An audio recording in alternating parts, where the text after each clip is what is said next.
Amboy malaza lasa malaza ratsy indray satria hita faty ilay zaza nanaovana ombay mitady rehefa nokarohina andro maromaro. Ka nipitsipitsy ny mahakasika an'izay ny fakafakena amintsika atao anatin'ity video ity ka manasantsika rehetra anaraka an'ity video ity hatramin'ny farany. Azadino ny milaiky ny video antsika ary tsarovatra ny miabone amin'ny chaîne antsika mba ahafahanareo manaraka tsy tabaka ny video zay lefa nahita isan'andro. Tsy ampendela moa isika fa avy hatrany tonga de vavany ndao ary.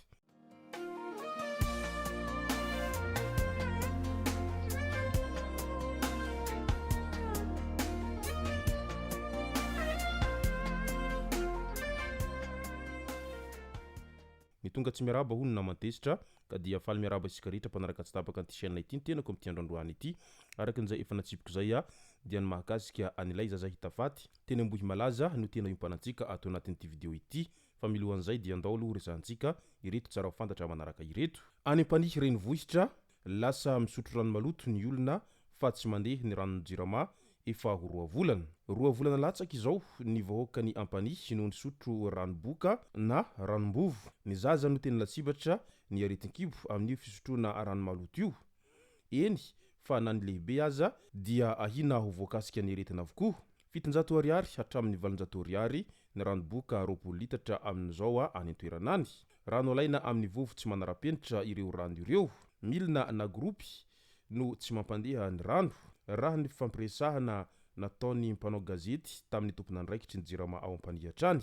Ireto farany izay voalaza fa efa nandefa efa elaela nitatitra momba ny zava-misy ka miandry ny fanapahan-kevitry ny avy ao anivo ny jirama foibe na ny avy ao toliara mba hamahana ny olana. Mitaky vahaolana haingana ny vahoaka ao ampanihy izay efa vaky taraina manoloana an'izay fisotroana rano maloto any an-toeranany amin'izao fotoana izao. Komina Nosy indray iharany ramatahora izay rehetra milaza ny zava-misy marina.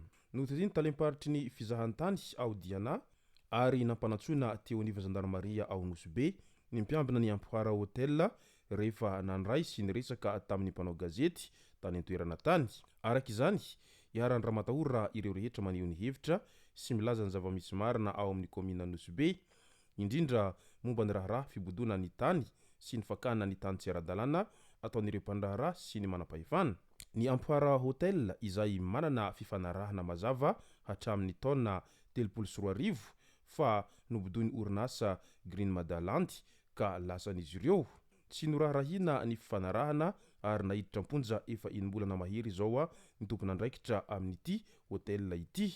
Ny orinasa Green Madaland izay tsy hay mazava mandrakandroany hoe aniza marina fa raha ny fantatra dia mpandraharaha malagasy matanjaka no isany mampiasa vola ao anatin'ity orinasa Green Madaland ity. Eo amin'ny raharaha politika indray ao an-tanambao-mahatsara ao niakatra fitsarana tamin'ny andro ny omahaliny ny raharaha ny torinim-ponina ilay bentanana tsy lany bahoaka. Fitoriana misa 7 avy amin'ny vahoaka ny an-tanambao-mahatsara no miakatra fitsarana tamin'ny andro ny omahaliny tao Vatomandry. Nitorany bentanana izy ireo izay tsy lany bahoaka fa napetraka teo amin'ny toerana no ny amboletra izay natao.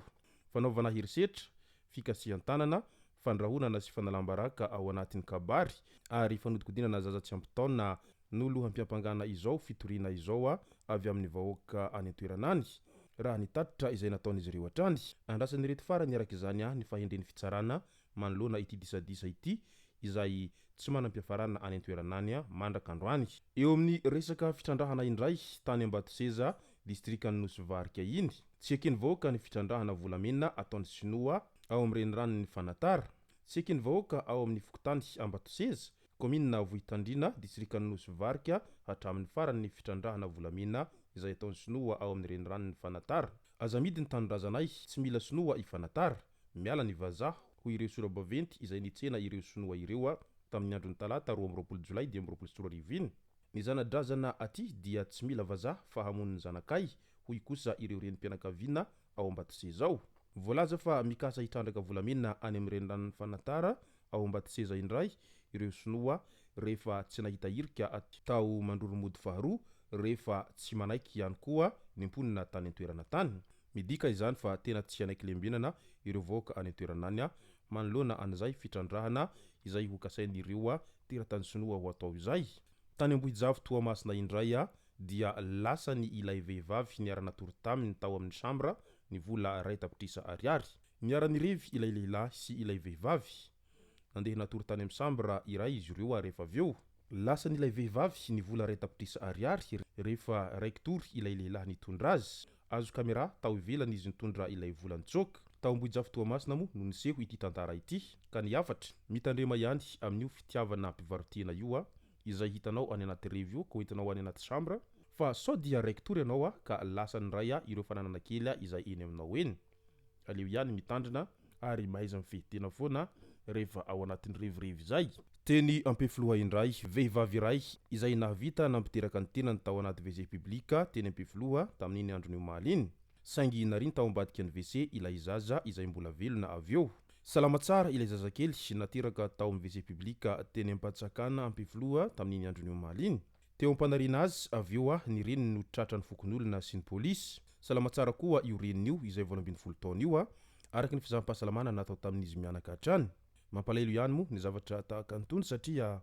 zanakano ateraka ao dia vitanao ny manary azy rehefa mbola tsy vonina ny hitaiza dia manao fanabeazanaizana na ihany koa mampiasa fimailo rehefa hanao amin'izay mantsy mba tsy hiteraka zaza tsy nirina ka hoarina tahaka an'izao teny ambohy malaza indray misy fatiolona atao anaty sakosy hita eny amin'ny commune ambohy malaza tamin'iny andron'io maly tolakandro iny eny maro vitsika terrain G9 ambohy manambina no nahitana an'izany tao anaty lavadrano efa tsy miasa no tsy karitra kanakarina rehefa aveo somary fotsy fiodirana ilay olona ary mbola tsy nisy sahanikitika moa ireo mponina teny an-toerana teny mandra-piandry ny dokotera sy ny zandary ahitana tombokavatsa ny tanany izay mifatotra tady ihany koa olona efa lehibe raha ny fanombanana izay natao hatrany teny ambohy malaza hatrany hita faty ilay Zaza izay nanaovana ombay mitady zaza vavy kely monina eny Saharavo ambohy mahitsy no tsy hita ka nokarohan'ny fianakaviana iray andro taorian'izay ny nofo mangatsika ny sisa no hitan'ireo farany teny ambohy malaza andrasana ny toy ny fanadihadiana